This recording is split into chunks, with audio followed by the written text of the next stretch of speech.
Hey guys, Victor here, coming at you again with another deck profile, and for today's video we'll be doing another Tearlament list. Now, this is going to be a budget-focused version of the list compared to how I normally do it with like the Fiendsmith and the Horus Engine and all those other things. And as a result, that means that the most expensive card won't be pushing past 15 bucks, which by Yu-Gi-Oh standards is honestly pretty cheap. I know not everyone agrees with that, but compared to like everything else, like all the good cards, 15 bucks is basically a steal. So with that in mind, let's get right into it.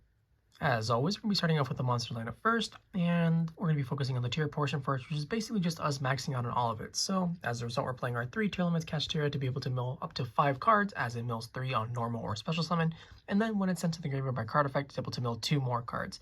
And we're not going to be able to mill as many cards as we normally would in, say, like the Lightsworn Tearlament deck, for example, but we still mill enough to the point where we can pretty much get access to everything that we want. And this is one of those key cards that allows us to do it. Then to accompany our 3 tier caches, we're playing the 3 Tearlaments Reinohearts, as it's basically the best normal summon in the deck, right?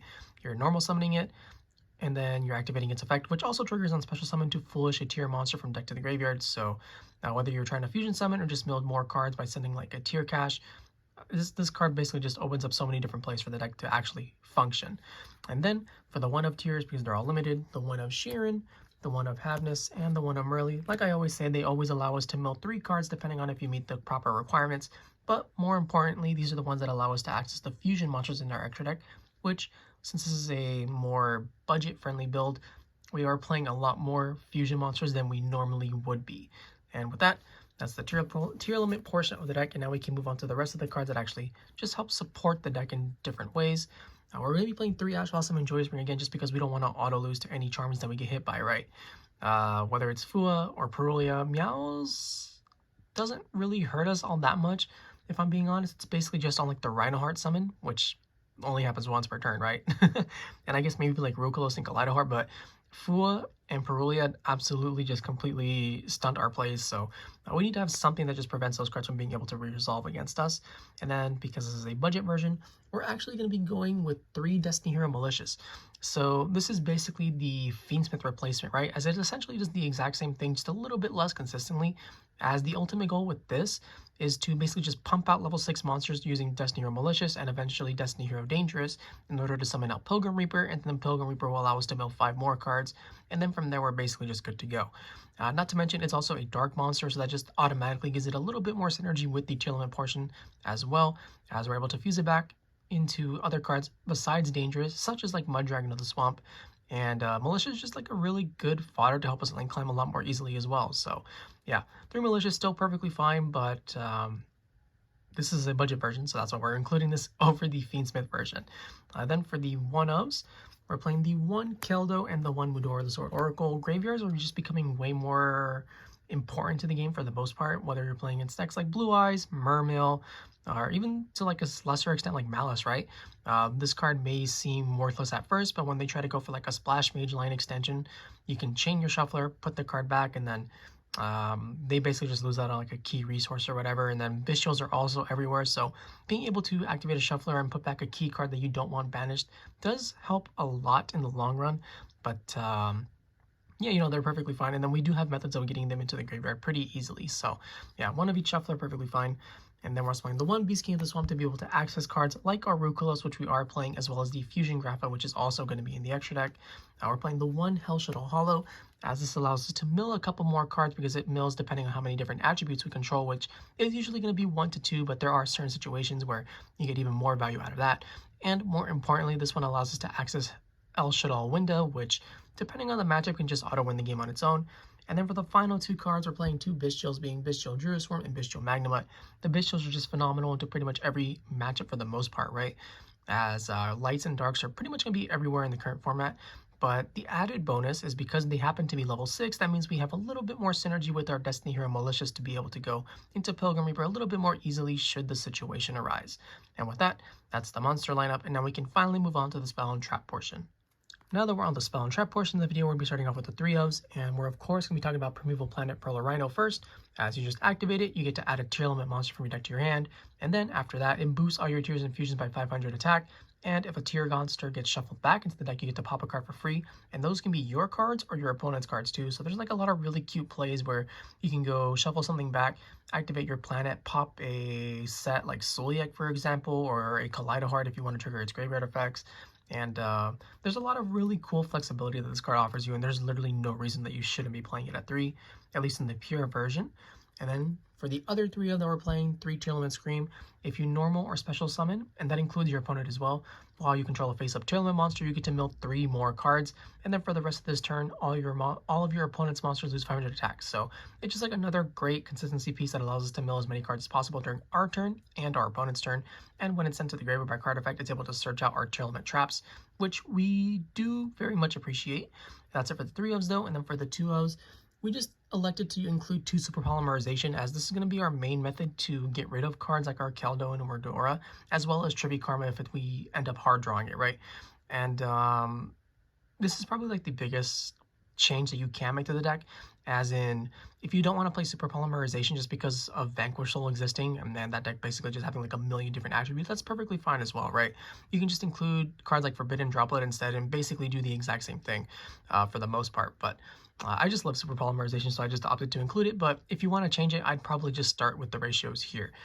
Then that's it for the 2-ofs, and then for the 1-ofs, we're playing 1 Triple Tactics Talent, as well as the 1 Called by the Grave to be able to just prevent our opponent from hand trapping us too effectively and potentially punishing them.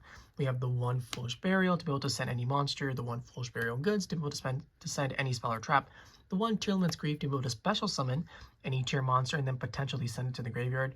And that play does come up a lot, right? Where you activate Tearlaments Grief and then you summon something such as a Reinoheart, right? And then you're able to trigger your Reinoheart's graveyard effect to discard cards and come back and then foolish another monster. And there's a lot of just cool applications with this. And then when it's sent to the graveyard by card effect, this one is able to add back any banished traps. So this is also like a fantastic way that we have to be able to add back cards like Sulliek, which is pretty much going to be like our main target for our Tearlaments Kashtira. Then we're also going to be playing the 1 Reinforcement of the Army, as this basically acts as a 4th copy of Tearlaments Reinoheart. And then for the final spell, we're going to be playing 1 Reasoning again.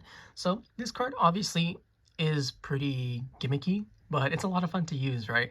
As your opponent gets to call a level, and then you continue to mill cards until you hit a monster that can be normal summoned. And basically, no matter what they call, you're going to get mad value out of it, because if they call it right, you get to put a monster in the graveyard, and we pretty much want all our monsters in the graveyard, right? But if they call it wrong, then you get a free body to proceed to Exceed, Link, Fusion, whatever with. And along the way, you're going to potentially hit cards like your Tearlaments Sulliek, like your Tearlaments Scream, or just like things in general that will trigger, in addition to you being able to get like a free body. So yeah, you know, it's a 1-of, it's sacky, but it's just so much fun to use. I figured why not include it, right? And then that's it for the spells.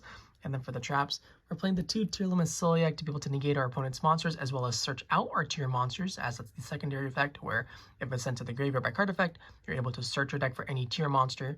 Now we're playing the 1 Tearlaments Metanoise to be able to add back our Tearlament monsters from our graveyard. And this is basically going to be the main method that we use to be able to get back cards like Tearlaments Kashtira. And then lastly, the 1 Trivikarma, which you banish it from the graveyard, and then you're able to search your deck for every single one of your spells and traps, or every single one of your Tearlaments spells and traps, because they all happen to mention Visa's Starfrost in the text. And with that, that's a spell and trap lineup, and now we can finally move on to the extra deck. Now that we're on the extra deck portion of the video, we're starting off with the links first, just because there's so few of them compared to the other cards that we're playing. And as a result, we're playing the 1 IP Masquerena, which is going to allow us to go into either the SP Little Knight, which is probably the most expensive card in the deck, but there are versions that go for like 12 bucks, so that's why I included it. Or the Spright Sprind, which is able to either Foolish, Tearlaments Merrli, or in games 2 and 3 when you're getting close to time.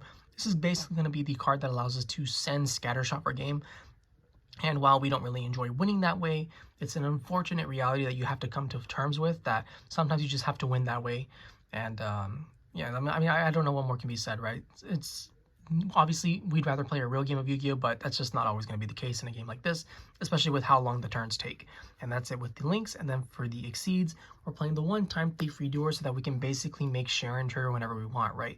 As that's going to be the go-to material for this.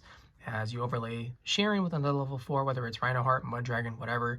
You make this, and then you're able to detach whenever you want, and it attaches for effect, so that means it will trigger your Scheiren, but all of its other effects are also really solid.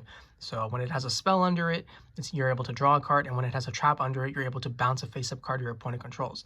And the way that you're able to get those materials is that during every standby phase, yours and your opponent's, you're able to take the top card of your opponent's deck.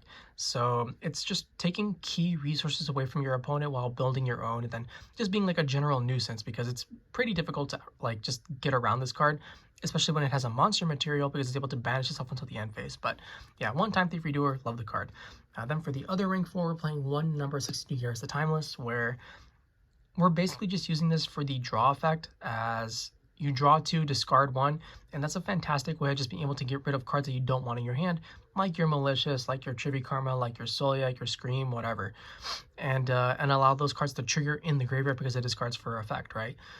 So it basically just boosts our consistency and allows us to play through those little awkwardish hands that we're probably going to face at some point. But as for the other effects, we don't really care too much in a deck like this about the boost effect and the reborn effect. It's basically just there for the draw 2, discard 1. And then after that, we're playing the 1 Pilgrim Reaper, which just allows us to mill 5 cards on the top of both players' decks, so Kelbeck and Agito at home. And if this card resolves, the game is basically just wrapped up right then and there. And then for the final Exceed, we're playing the 1 Super Starslayer ty-phon Sky Crisis, which in a deck like this, so normally when you summon ty-phon, right, it would be in a deck that can't really do much else. But when it comes to a deck like Tearlaments, we don't really have that same weakness, as we still play cards like our Tearlaments Havnis, like our Tearlaments Kashtira, that allow us to play during our opponent's turns. So even if this card comes down, it's not the end of the world, and we can absolutely still play. This is literally just there so that we can break our opponent's board a little bit more consistently. And then that's it for the Exceeds. And then for the Fusions, we're going to be starting off with the 1 Helshaddoll Window, which is one of the actually the only floodgate that we play in the deck, right?